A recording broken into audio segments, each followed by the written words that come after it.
I'm Skyler. Um, my journey with the archetypes it feels like it's been longer than I think that it has functionally, given the space of the numbers of weeks that we've been working on this and where I think I began and where I am now in terms of my buy-in and my understanding and the value that I'm getting out of each time that we get into a house, into an archetype. And I remember when Keith first texted me about this. I remember where I was at dinner, and I was kind of like, man, Keith is pushing me to do some stuff here, but this might be one step too far for what I'm ready for in terms of spiritual stuff.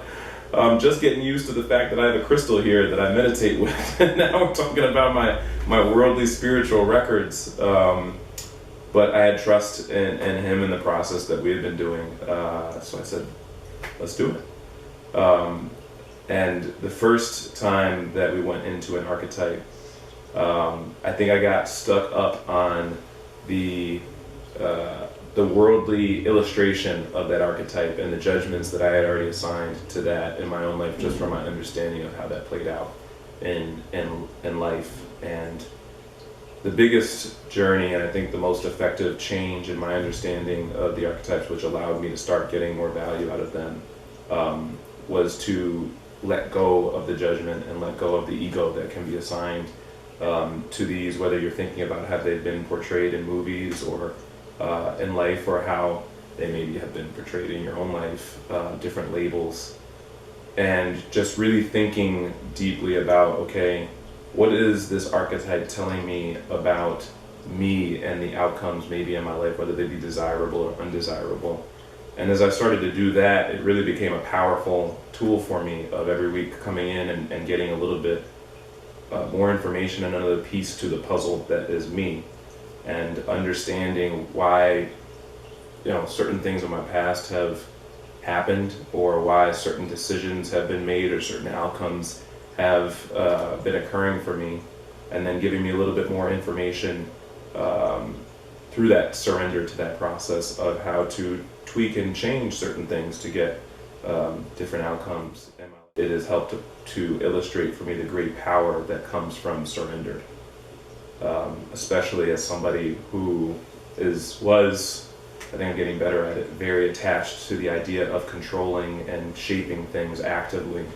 The idea of surrendering to something and then gaining value and power out of that was a tough thing for me to wrap my head around.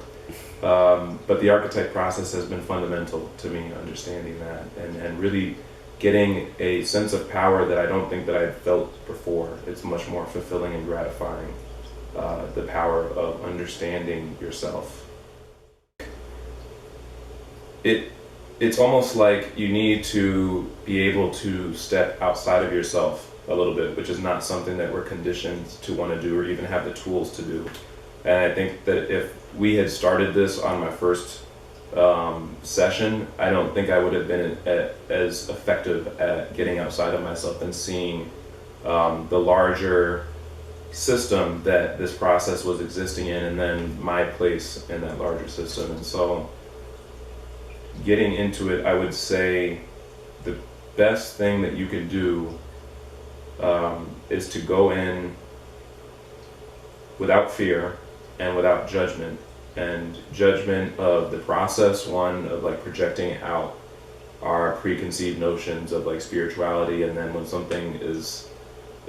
new to us or we don't understand, we want to kind of make fun of it and make jokes about it, and to really try to take the ego out of it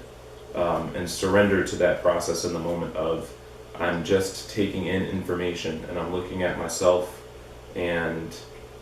my journey, understanding the puzzle that is you, and getting those pieces. And if you can look at it that way and take it piece by piece by piece, without the judgment and without the ego, you'll find yourself, it will engulf you, because it is you and you're getting information about you. And so if you're able to look at it and go through that process without the ego and without the judgment, you won't have to work very hard to get the value, and then the value will become intoxicating to you, that process. I think one of my main takeaways has been how distracting our need to assign value judgments to ourselves and to our actions and to other people's characteristics. Being able to start the process of letting go of that has been extremely valuable to me, even in the short term, in terms of my ability to engage with myself in a healthier way, to go about the process of loving myself in a better way, and then going through the process of finding love for other people and letting go of grudges and perceived harms and slights, and really cutting through those distractions to get at the heart of the person and the relationship that I'm trying to look at, whether it be with myself or somebody else. I wouldn't be as far along in that process and that work if I hadn't been able to surrender and engage in the process of understanding myself through these archetypes and the knowledge and the information that you get from that.